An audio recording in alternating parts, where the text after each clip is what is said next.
Earlier this week, as we kept getting waves of hard news, I was out of town, and so I texted my wife because she's wise and can give me perspective. And I said, "What is happening? Why is all this happening?" And she texted me back some wisdom, and I thought I would try to paraphrase it for you, but then I thought I couldn't do it justice. So I'm just going to read you her text.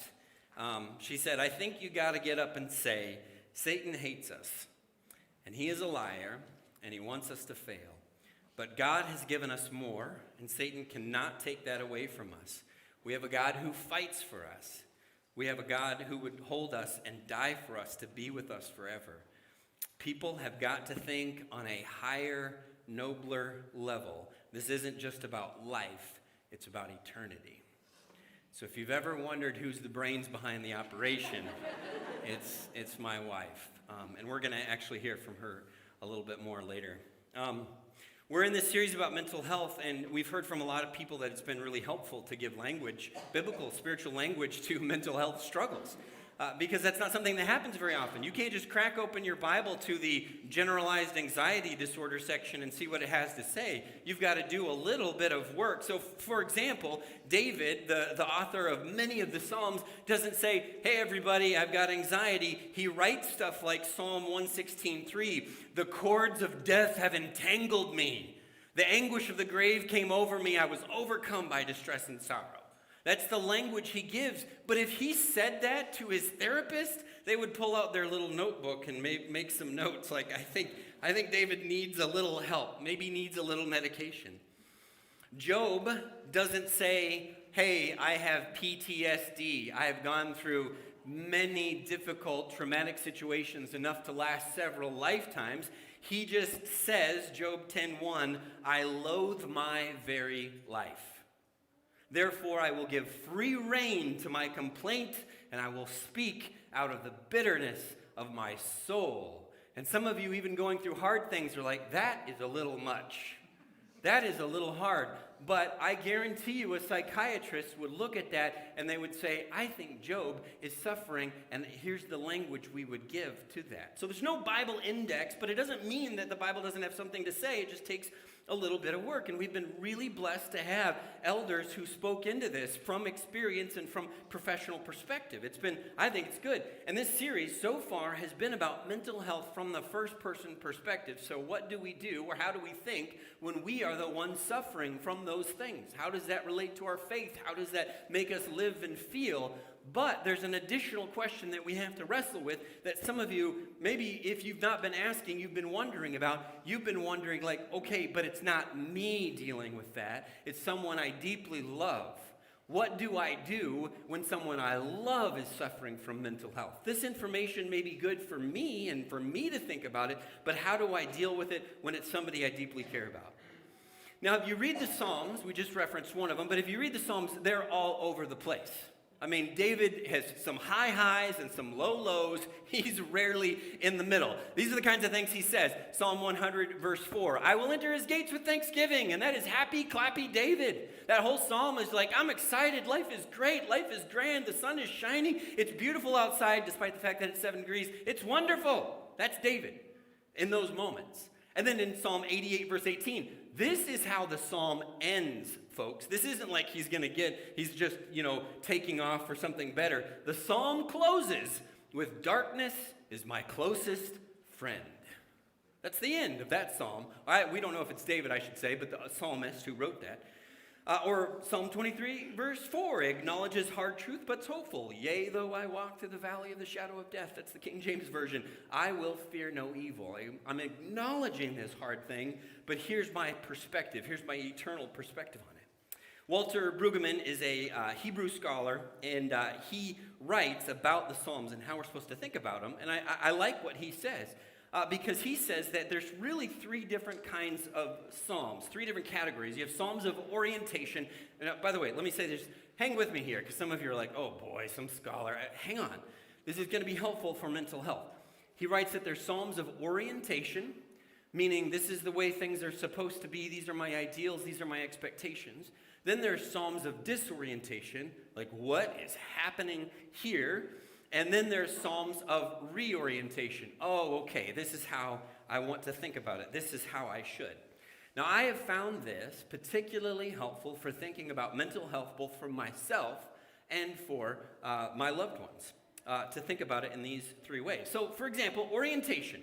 Orientation is about our expectations and our ideals. For example, when you got married, or before you got married, you had some expectations and some ideals about marriage. You thought it's just going to be moonlit walks on the beach hand in hand every single night. That's the kind of thing, I'm exaggerating a little bit, but you had high expectations for what it was going to be. Your husband would communicate clearly. You would always understand what your wife needed. You didn't understand why these old married couples had such a hard time, because it's not that hard. Just get along and love each other, and you just will do that for the next 45, 50 years, and it'll be great. Your kids, before you had kids, you're like, parenting, it's going to be so awesome. I'm gonna get to experience the joys of life through the perspective of this beautiful little child that never is sick and never has snotty noses and never needs anything and never cries in the middle of church when I'm feeling embarrassed and awkward about what's happening around me. It's gonna be wonderful. Parenting is gonna be so easy, because my kids are just gonna listen to everything I say because I'm so wise, and me and my spouse are always together on everything that we think and do in the ways that we parent. Or your career, it's just gonna be an endless trajectory of purpose and promotion, until one day you're president of everything. Now, those are the ideals, and that's the way we think things should be. I wanted to illustrate how we think about the orientation, the ideal, the expectation piece with a stock photo of people we do not know that I think exemplifies what we're talking about. This is a great picture because this would never happen in real life. Now, some of you are like, oh, no, I set my toddlers on the couch or on the counter while I'm cooking all the time. Do you? Because you should let people know before you invite them over to eat whatever you've cooked. They're going to wonder about that. Your kids wake up at 4:30 a.m. and you're exhausted. And you and your spouse said, no, we are not going to let our children watch screens. But at 4:30 a.m., your willpower is not so strong. And you just want a couple more hours of sleep. And so, yes, you give them the iPad with whatever the show is. And you just long for another 30 minutes, another 45 minutes before you have to get up and start the day. And they want breakfast. And are you cooking breakfast together? No. If you're like my wife, you don't want your husband around. He doesn't know what he's doing.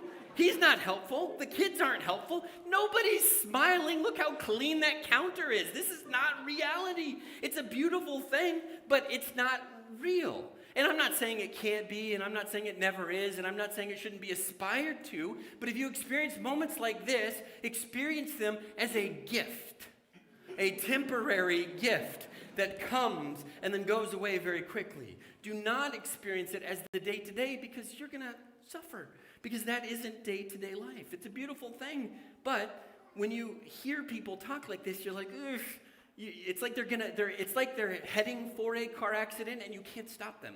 Like there's nothing really you can say like, no, life is a little harder than that. And I don't want to knock idealism. Idealism is a wonderful thing, but man, this is not breakfast, man. By the way, I thought about telling you about our morning routine at the Doherty household, and then I thought, no, it'd just depress everybody and make me look like a terrible father, so I'm not going to do that. Well, I'll tell you what, the kids do not always get a lot of nutrition. I know we're usually running out the door about 15 minutes after we were supposed to calmly walk out the door hand in hand singing Jesus songs together. It's not the way we want it to be. Those moments are a gift. For most of us, there is a period, and sometimes this is a long period, of disorientation. And I have a picture that exemplifies that. This is the collision of expectations and reality. And I know some of you are looking at that and like, that's actually pretty clean for our kitchen. And me too. I do the dishes at our house, and well, yeah, that's what our sink looks like right now. Being a parent, being a spouse is way harder than we thought. Even if you thought it was hard, it turns out, it's harder. Nobody is happy to take the Christmas photo. Your kids are crying, and you want so desperately to just have a nice picture that you can send to your friends and prove that your family is happy. But then their tears, their cheeks are red, their eyes are red, there's a little bit of snot that you have to wipe. It's never ideal. This is real. Life is not what we always thought it would be and what is happening, and this is disorientation. Very few of us expect to live with someone who's struggling with mental health. We don't anticipate that. That's not on our checklist of things that we're looking for when we're looking for a spouse, or that's not on the checklist of things that we're thinking is going to happen when we have children. Nobody expects it. It's disorienting. In fact, it's helpful to say it this way. Let's just say things that are true. Mental health struggles are always disorienting, always, both for the sufferer and for the person that you're caring for. You're always confused. You're always confused. In fact, you don't even realize what's happening for a while. It's disorienting. There's a book, and I'm going to show you a couple books that I've found helpful, but an author by the name of Catherine Green McCrae wrote a book called Darkness is My Only Companion, based on that Psalm 88 that we referenced earlier. And it's, for me, it was the best description of what it must be like to struggle with certain kinds of mental health disorders. So she talks about her struggle with depression and bipolar disorder. Anyway, she writes this, and let me just read you this quote. She writes this. She goes, here's the distortion or the disorientation. She goes, with my religious convictions about the love and mercy of God, with my belief in the unconditional and free grace of God, should I not be filled with joy at every moment, eager to greet the day with the love of the Lord? I had a new perfect baby girl. I was never neglected by my parents. I, from the outside, had a happy and comfortable, indeed, privileged life. Amazing that in this cushioned atmosphere, I should end up struggling on the edge of sanity. And so what happens is people, now this is from the first person perspective, people struggle with mental health, and then they feel guilty that they're struggling with mental health because they haven't been through the terrible things that other people have been through. And then you know what that does? That makes the mental health even worse, and it's disorienting and confusing, and there's chaos. Lots of people get stuck in the disorientation stage. Right here at church, every week, we have a cardinal. Little bird, little red bird, cardinal. Not like a bishop, kind of. We have a little red bird outside the building that sees its reflection in the window and continually knocks its head against the window. And I'll be in my office and I'll be like, that stupid bird is driving me nuts. And I'll have to go find where it is because it doesn't just go to one place. It goes to all kinds of windows and attacks its own reflection over and over and over again. And I'll have to chase it off. And I wonder if this bird ever hits its head against the window and then falls back dazed and wonders why it has a headache. What is going on with my life? I'm doing the thing that I'm supposed to do, and yet nothing is getting better. I'm not defeating this enemy that I'm attacking constantly. And I thought, man, that feels like where a lot of people are with mental health. They had this ideal, and they're constantly trying to butt their heads up against this ideal, and they're walking around with a headache. Like, what is happening? What is going on? My oldest child, who is in college, will sometimes call me and say, Dad, I'm not sure where I am. And I'm like, oh, well, can I help you not be lost? That would be great, which is why she's calling me. So can you pull up maps on your phone, Dad, and help me out? Sure. So I pull up maps on my phone, and I say, okay, tell me where you are. And then I'll get this long silence. She's like, that's why I'm calling you. I don't know where I am. That's the problem. And so she wants me to look, and it's so cool that we have modern technology, so I can look and find my friends, and I can say, okay, here's where you are, and here's where you need to go, and here's how to get out of it. But mental health doesn't work like that. And the problem is not only do we often not know where we are, we often don't know that we don't know where we are. And that's so hard. It's so disorienting because you don't even know how to express to people around you that you don't know where you are, because you may not even know that you're wrestling with mental health issues. That's disorientation. And then finally, the third category is this reorientation. Now, before I show you this next picture, we're exploring mental health through pictures of kitchens. Try to explain that sermon to somebody. Before I show you this next picture of what reorientation in the kitchen looks like, I want you to know that some of you are not going to like this, but I want it. It's true. It's hard truth. This is what reorientation looks like presented as a kitchen. Here it is. And some of you are like, wait, that's the same picture as the disorientation. Yes, exactly. Here's the reorientation. Things are still not perfect, but it's okay.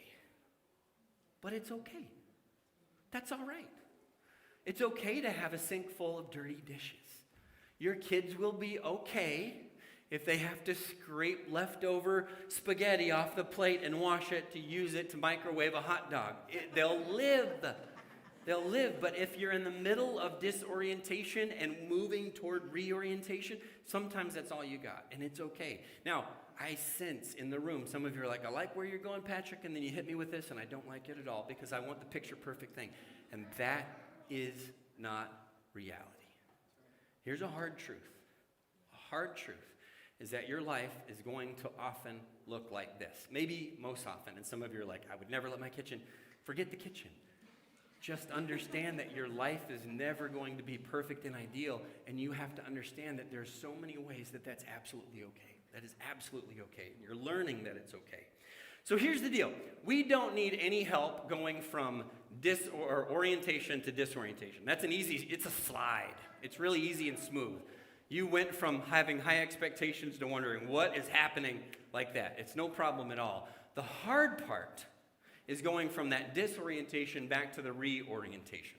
That's the hard part. And a lot of people get stuck. So I'm talking about what it is to love someone with mental health issues. And I told you 3 weeks ago, last time I spoke, that I had been diagnosed with a generalized anxiety disorder, which was very shocking to me. But I'm not the only person in my family who has had issues. And so I thought it would be way more helpful than anything I could say to bring my wife up and have her share a little bit. So, Karine, if you don't mind joining me up here, I got a couple questions for you. I'll give you a seat. I just want you to know this is a kind of a brave thing that she's doing to talk about this kind of stuff. Because we've had a lot of conversations about mental health, but, to kind of be vulnerable and open up in front of a few hundred people is a tough thing. So I do appreciate you being willing to do this. And I know one of your things is, like, we've got to talk about it more. Part of the reason we're even preaching through a sermon series about mental health is because Karine says we've got to talk about it more. We've got to be open and honest about it. So, you have a diagnosis of anxiety and depression, and you take medication for those things, both those things. So, how long ago did you realize that this was going on, that this was happening, or something was wrong? I would say it was probably right around after Liam was born, so probably, he just turned 11, so. Okay, so it's easy to do the math. Every birthday, we're like, oh, that's when it started. Right, yeah. I had previously had regularly recurring negative thoughts about myself, which I didn't know was not okay. Or normal. I thought that was normal.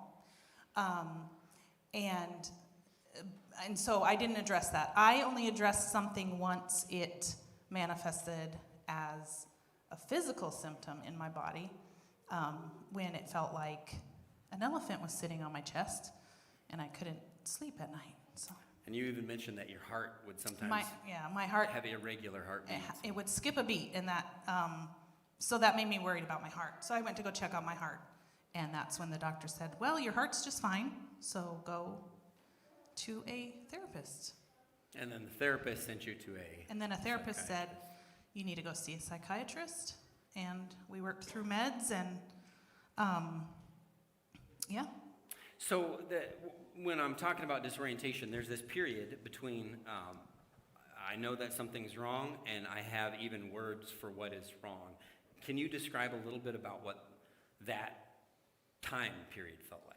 Like the difference between this disorientation piece before we begin to have words and understanding for it. So I probably dealt with that for a year and a half before I actually went and got some answers. And even after that, it wasn't like I had a solution or a healing after I dealt with it. And when I started on the medications, they told me it'll take about 2 weeks to a month. And I just looked at the psychiatrist and said, I don't have 2 weeks to a month. And But because I had that hope, then I could hold on to, hopefully this works. And then we worked through that medication, that didn't work, so I had to start a new one. And then that was 2 to 4 more weeks of waiting and hoping. And So even when you started to get solutions or started to get help or started to get answers, there's still this period of like, is this even going to work? Are we addressing the right thing? right, yeah. I mean, I had a name to call it, and I had a direction to go, but it's not like I felt okay after that. Yeah. Now, I think for a lot of people, myself included, one of the questions is you want to care for someone who's going through mental health, but it does impact parenting. It does impact marriage. It does impact other, friendships. So do you mind speaking to how you felt like it impacted those things, those aspects of your life? Yeah, so I was very mentally, which affected physically and emotionally, unavailable to anybody else because I was so tired, mentally, physically, emotionally. So I really didn't have a ton to give in the parenting department, in the marriage department. There were times Patrick would go to things by himself because I was like, I'm not going to go do that. I don't want to even get out of bed, so you have fun if you want to go do that. So I know that Patrick had to pick up a lot of the parenting slack and household slack and all that stuff. Well, you're making me sound good because I appreciate that. Yeah, some of you are like, nah, I know. Isn't that what you told me to say? Yeah. I typed up the notes.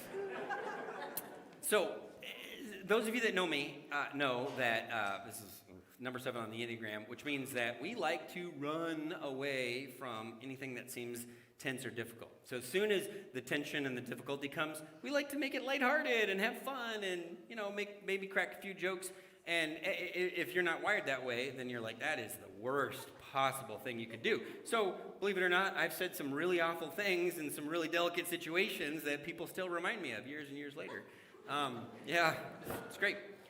But, so given that, and the fact that I was disoriented too, what do you recall that I did that, you ready for some confession? This is a husband-wife confession.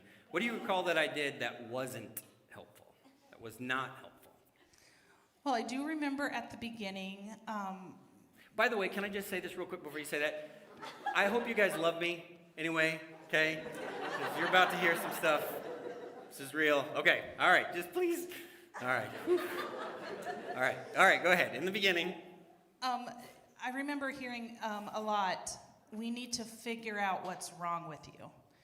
And now that sounds bad. Can you tell people that it wasn't like, we need to figure what's wrong? Right. It wasn't a finger pointing. It was like this, life is weird. I don't know what's going on. I don't know how to handle this. I don't know what to do with me. I don't know what to do with you. Kind of like, we need to figure this out. But for somebody dealing with issues, that did not help me. That made it feel like it was unacceptable, what I was dealing with. And that you were the problem. And that, yes, and that I wasn't looking for solutions, because I was. At one point I had 7 different doctors, so I was looking for a solution in 7 different places. So saying things, even saying something like, how can I help, was hard for me because I don't know. I'm just barely like keeping my head above water.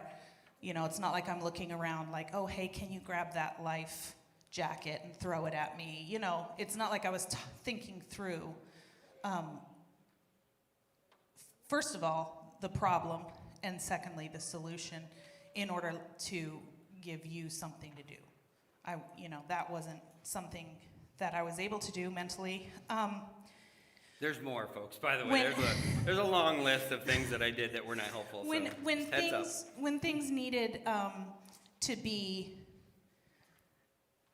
done that I was not able to do, such as keeping the kids. So Patrick is a number 7, I guess, on the Enneagram, and he thinks all of his kids should be involved socially with everything that's ever offered to them anywhere. At any time, but he's at work. Am I wrong? That's right? No? He's at work, no? Okay. and I'm the mom at home, supposed to be not only dragging myself out of bed, But staying on top of each kid's activity, making sure they get there, making sure they have the birthday gift or the uniform or whatever it is that they have to do.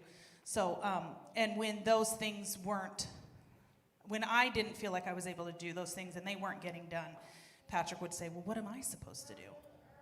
And I don't know. I don't really care at that point. Also, something he would say that really messed with me because I'm a literal person, he would say, are you okay if I do this? Or, I need to do this, so would that be okay? And for me, literally, yes, it will be okay. And so it was hard for me to be honest with understanding what he's really asking me. It'd be like, can I go hang out, or can I go do this, Yeah. or can I go to this, whatever? And I'm going out with the guys on this night, or I'm going to go play basketball on this night. Is that okay? Yeah, it's okay, but also I'm losing my mind. But that's okay. So that was. Well, and as a guy, I'm like, oh, I asked, and she says, okay, it's okay, right? And I wasn't doing a very good job of like, wait, no, I need to understand the full situations. Reading the room, yeah. Believe it or not, we're not intuitive that way. Okay, so is it fair to, well, anything else that I did that was unhelpful? Like, guys, you should be writing this down, for real. Just be like, don't do that. Well, and I'm just, that's just me. Other people might be dealing with a different thing, and they need you to ask, what can I do to help? Yeah, that's the great thing about this. There's no blueprint. It's different for everybody. There's no specifics. So is it fair to ask, this is terrible, some of you are going to be like, come on. Is it fair to ask was there anything I did that was at least eventually helpful? Yeah, I think once you would say things like, I get it. When you said that to me the first time, I was like, oh, it validated what I was feeling, and it didn't make it like wrong or I need to change it or... And so that was really helpful, just to say, I get it. Not even to go any further, but just like, wow, I get it. And then also, once you got to a place where it wasn't something that was said or not said, it was just a feeling that I felt in our relationship was just being accepted as that person. As anxious and depressed Corrine, and not the idealistic version of who I was or who you thought I would be or who I should be, that I was just like this Corrine is loved and accepted completely, whether anything gets better or worse or anything like that. That, for me, it was like I could put down that burden of defending who I was and relax enough to then maybe work on some of those things that would make me healthier. Yeah. Well, I think it's important to ask too, because we're talking about this in light of mental health and faith and spirituality. What spiritual concepts or verses were helpful or gave you hope or were a guiding light? I remember reading Psalm 23 and reading the line, "He restores my soul," and that I had never read that before. I had read it, but it never hit me as, because you go through Psalm 23 like this rote, repetitious thing, and nothing really sticks out. But when I read "He restores my soul," I just had never thought of God working in me that way, and it is refreshing and hopeful, and just that God is working in me to restore that. Yeah.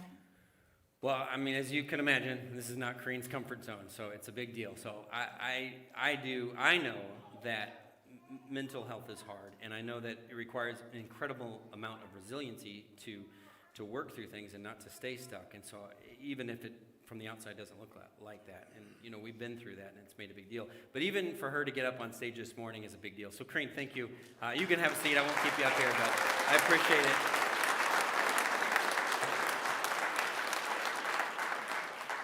By the way, I have a long list of things that I did that I should not have done. And one of the things she still makes fun of me for is because I don't know, I didn't know where to go to get answers, so I would like just Google things trying to figure out.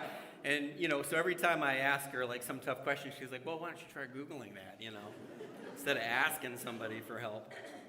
Let me just give you this. This sentence is a hard-fought battle, and you may not be there. You may need to get there, and it may not look like much, but it's a hard-fought battle just to get to the point where you and your loved one can say this together. That your whoever, your parent, your spouse is fighting a hard mental health battle. And I realize that doesn't look like much because when you're making that statement, you're just making it, but that may be 18 months, it may be 2 years, it may be 5 years of working through something incredibly difficult just to get to the place where you can say that. You can understand that, where you've let go of that idealism and you've realized the sink might be messy for a while. Here's what stuck looks like from the perspective of a person who has been stuck in disorientation. Here's what stuck looks like. Here's where some of you are right now, okay? I need you to know that some of you are stuck right now. You're stuck because you're disoriented, and that's okay. God can restore your soul and pull you out of that, but I want you to see what it looks like. Number one, it's pretending everything is great. Great. How are you doing? Great. That's everything. It's great. How's your marriage? Great. Yeah, how are the kids doing? Great. It's great. Pretending everything is great. Just don't be honest with people.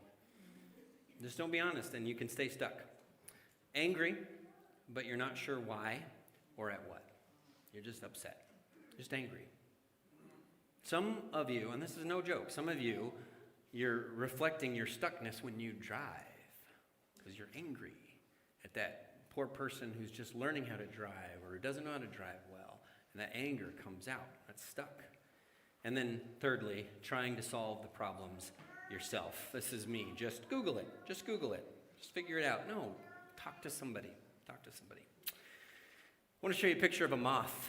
This moth is, I don't know, it's got some Latin name. I don't know. But when it's in danger, when it's about to be eaten by its enemies, it spreads its wings and makes itself look like the face of a snake. You see that? It's kind of, you're like, oh, okay, yeah, I see it now.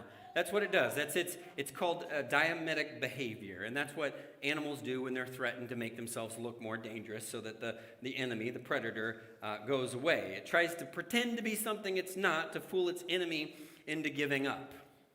One of my children and I had a tense interaction. This has been a little while back. Not that we haven't recently, but we had this tense interaction. I was not proud of how I handled myself. I was not proud of the words I said or the way that I communicated myself or composed myself.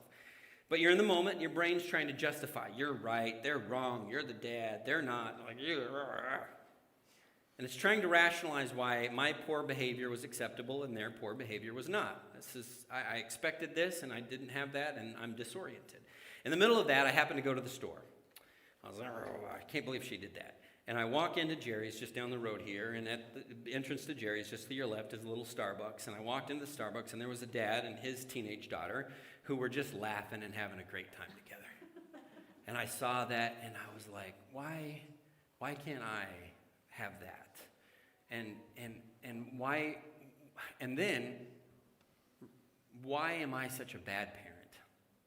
And why am I so dumb that I keep doing the same things over and over again? And why doesn't it get better? Why are other people figuring it out and I can't figure it out? What I should have thought was, hey, there's a dad and his daughter who are having a great interaction, and I go on my way. But what I did with that, I gave opportunity for some voices and some thoughts into my head to make the situation seem worse than it was, like the butterfly or the moth spreading its wings. Why can't I get it right? Why am I such a bad parent? What is wrong with me? Here's what is real. I had a bad interaction with my teenage daughter, and I should apologize. That's all. But our enemy makes these situations look bigger and worse than they are. Jesus spoke of this in John chapter 8, verse 44, where he talked to the Pharisees. He says, your father, Satan, is a liar. You can imagine how they felt about that. But he wrote, he was a murderer. He was a murderer from the beginning, not holding to the truth, for there's no truth in him. When he lies, he speaks his native language. For he is a liar and the father of lies. And so here are some truths when you're struggling through mental health. It's easy to get bought into lies and get surrounded and wrapped up in lies, but here are some truths. Number one, this is real. What you're dealing with is real. The struggle is real, and there is a way forward.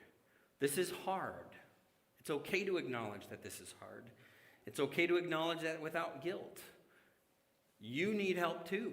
In fact, it's very good for the loved ones of those struggling with mental health to also seek therapy, to also seek professional help for what to do. Speaking of, I told you I'd share a few books that I found helpful. These are 3, if you care. Darkness is My Only Companion. It's first-person perspective. She talks about what it's like to have bipolar disorder in a beautiful, hard way. But it's so good to try to put yourself in somebody else's shoes. Mark Lukács, and I'm going to talk about him in a second or share a quote from this, but he talks about My Lovely Wife in the Psych Ward. I think the title says it all. And then this third book is found so practical when someone you love is depressed. And it's not just about depression, that's what the title says, but it's so practical. You need help. And then finally, you need constant truth. You need constant truth. I want to just share 3 verses, and then a quote, and then we're going to be done. 3 verses, a quote, and we're going to be done. 3 verses. Scripture speaks both to the disorientation and the reorientation in the same sentences. And I want to show you 3 verses. The Lord is close to the brokenhearted and saves those who are crushed in spirit. It's the reality, but God has a promise and a future. Isaiah 42, verse 3, a bruised reed he will not break, and a dimly burning wick he will not quench. It's true. And Matthew 11, 28, come to me, all you who are weary and burdened, and I will give you rest. Both realities in the same verse. He's not trying to deny that life is hard, but he's trying to give you a hope and a future. In that book, My Lovely Wife in the Psych Ward, not a lot of books talk about mental health from the spouse's point of view. He just writes about how he met his wife at 18.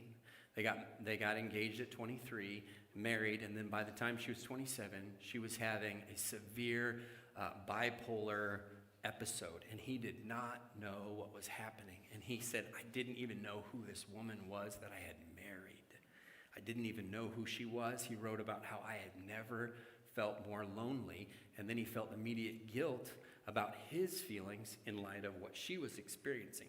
But he writes about the one thing a spouse can do, and I want to read what he writes and see if this sounds familiar to you. He writes this, maybe love in the purest sense is about being kind to someone with no expectation of how they're going to respond. And sometimes that someone is your spouse. Sometimes that someone is your child. Sometimes that someone is your parent or your friend. They can ignore your kindness, reject it, or return it tenfold, but you just continue to be kind, and that is love. Here's a person not writing from a biblical point of view, and he has just perfectly described what Jesus did for us on the cross. Unconditional love with no expectation of response. That is the gospel in a nutshell. That's Romans chapter 5, verse 8. But God demonstrates his own love for us in this, that while we were still sinners, doing the things that God did not want for us or for himself or for the world, Christ died for us. That's the gospel. And so here's what I'm saying to you, and don't think that this is just like trite or easy or anything. When you are caring for someone who has a mental health struggle, you live the gospel with them. You be kind and gracious and loving despite what you're getting in return. That's what I wish I had known at the beginning of our journey. But that's where you can be now. And to know that you have a God that loves you unconditionally should put you at ease and allow you some room for transformation, even though your kitchen is still messy and you're not perfect. We're going to say a word of prayer, and actually, no, we're not going to pray. We're going to sing a song. So I'm going to invite the praise team if they'd come up on stage. we're going to sing a song together that I think all these songs have fit well with everything that we're dealing with as a church. But I want us to sing together and just to believe that we are loved by God without exception, without expectation. God loves you. He sent his son to die for you without any reality or understanding that you would accept that. But here we are, having accepted that, and our lives can be transformed because of it. So would you stand with us as we sing this song, and then we'll close out with a word of prayer.